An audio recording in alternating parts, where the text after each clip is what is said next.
La dernière colonie d'Afrique est victime depuis des années de convoitises et d'exploitation illégale de richesses.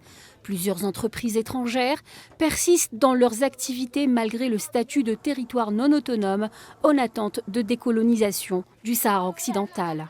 Cela va clairement à l'encontre des principes de la responsabilité sociale des entreprises et constitue une violation flagrante des normes internationales de comportement.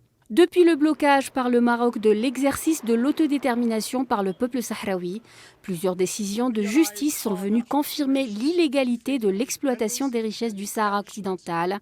Malgré cela, Rabat continue d'y inviter des entreprises à mener des activités illégales. Dernièrement, des compagnies sionistes sont venues allonger la liste. L'Espagne, avec 31 entreprises, figure sur le podium des pays ayant des activités illégales en territoire sahraoui. L'exploitation des ressources halieutiques est en son secteur de prédilection.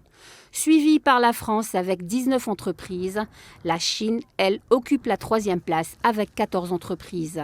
Vient ensuite dans l'ordre l'Allemagne, le Royaume-Uni, les États-Unis, l'entité sioniste et la Suède. L'utilisation des entreprises pour exploiter les ressources naturelles de la région, en se présentant comme engagées dans des projets d'énergie propre, perpétue l'occupation illégale de 70 à 75% du Sahara occidental, doublée d'un colonialisme effréné pour servir de force de travail au sein de ces entreprises.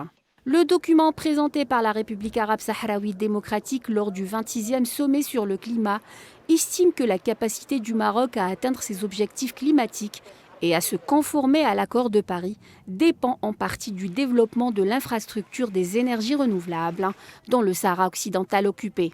Ainsi, le Maroc contribue directement à la réalisation des objectifs de l'accord de Paris en utilisant le financement climatique pour promouvoir le développement dans les terres occupées au profit de l'état d'occupation, privant les réfugiés sahraouis d'une assistance et renforçant les inégalités.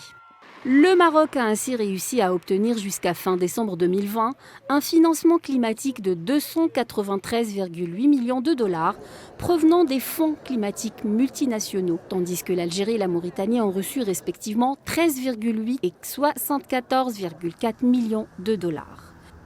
Ce greenwashing du colonialisme prouve clairement que des projets supposés être axés sur le développement durable et les énergies renouvelables sont utilisés pour justifier et renforcer une occupation illégale et controversée.